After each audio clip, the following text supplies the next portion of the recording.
I love Final Fantasy XIV. It is a phenomenal game experience and without a doubt, one of World of Warcraft's finest competitors. But it is steeped in WoW's somewhat archaic design choices, which are still enjoyable to this day.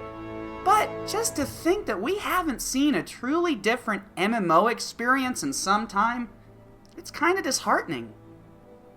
Look at it this way, it's like marriage.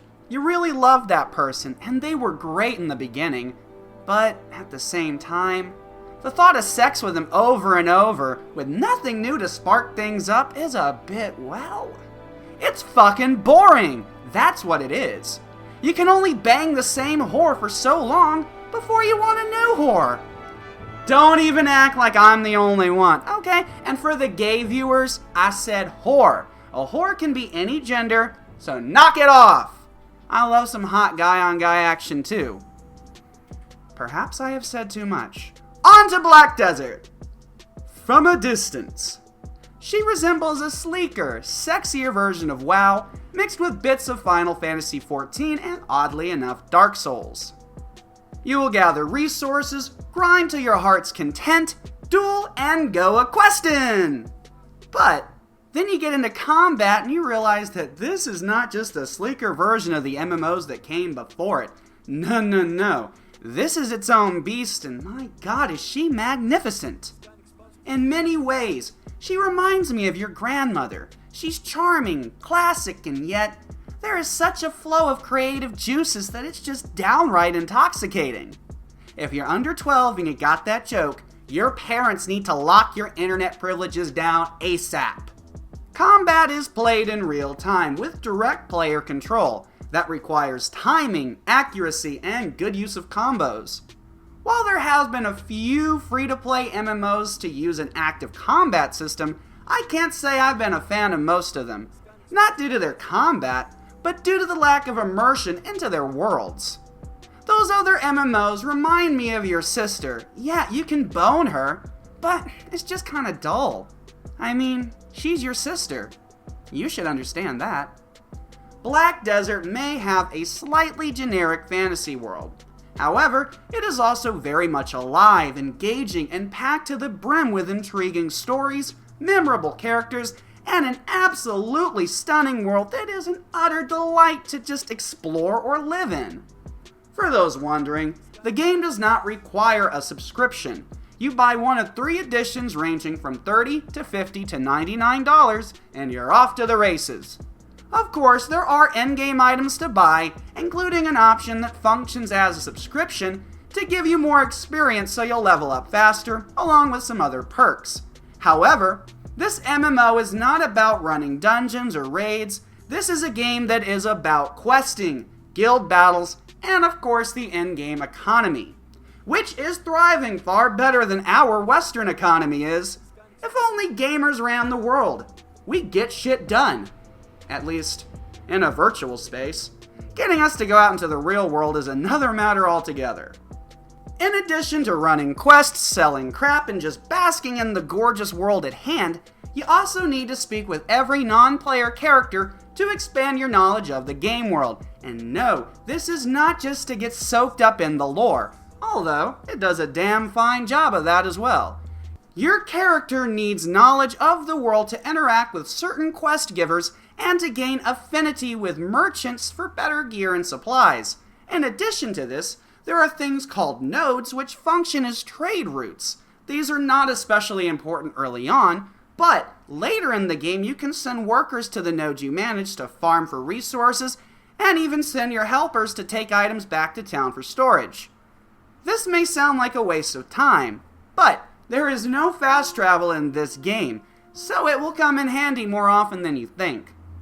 You are supposed to spend time exploring the world. You are not meant to just run from quest to quest. You're supposed to farm for resources, craft items, really the whole shebang that you're used to in most other MMOs.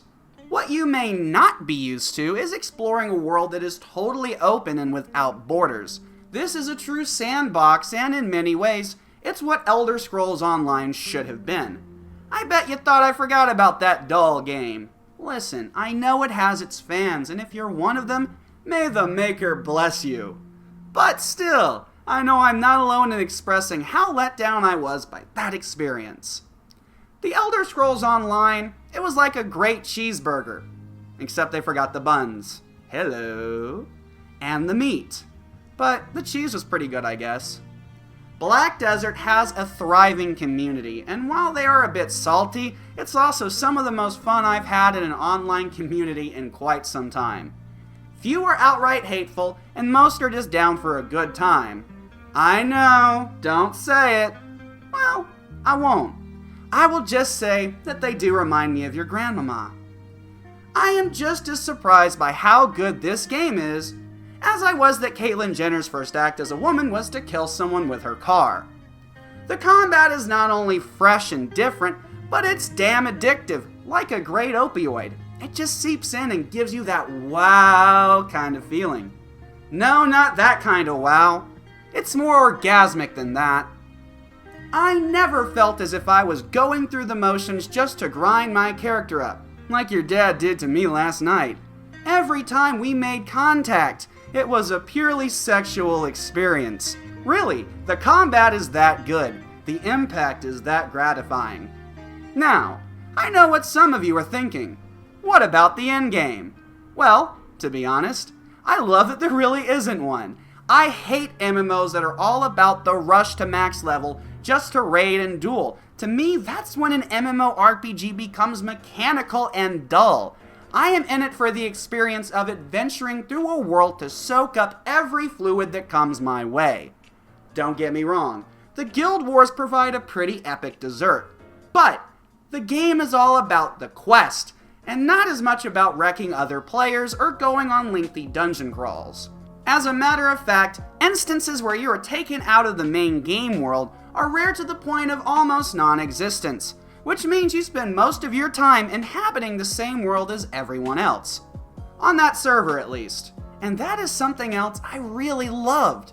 You feel as if you're playing an RPG like Skyrim with a fuck ton of other people. Of course, it's not all sunshine and cock. For one, the variety of arms and armor is quite low, so you will be upgrading the one you love the most and just sticking with it. For another, the class list is quite small, and it is bound by gender. Sorry, my progressive friends, you can't be a female warrior. The classes are as follows. Male wizard, female witch, male warrior, female ranger, male berserker, and female sorceress. I can hear the PC hiss, and honestly, I don't care. Jokes are jokes. Really, they're kinda like a dick. Just take it and enjoy the ride. Each class plays differently enough to warrant multiple characters, and something that is very neat is each of your created characters share a family name, which links some of their knowledge, which may sound insignificant, but it really livens up playing as a new class more than you would think. There's a lot of content here, and it will take you more than 150 hours to complete all the current quests and about 40 to 70 to reach max level. If you have the monthly pack to boost your experience, that is. Quests are also going to be added regularly, and there's already talk of expansions in the not-too-distant future. Lastly, the game is not cross-platform, meaning you will only be playing with the people on the PS4. Also, the Xbox version is fairly similar to this one, however the PC version does have more content on hand, but the consoles are supposed to get most of that content in addition to totally new content as well. With a lively community and dedicated developer support, I see this as the little whore that could. It may not replace WoW or Final Fantasy XIV, but just being able to give them a run for their money makes this a side bitch worth the risk.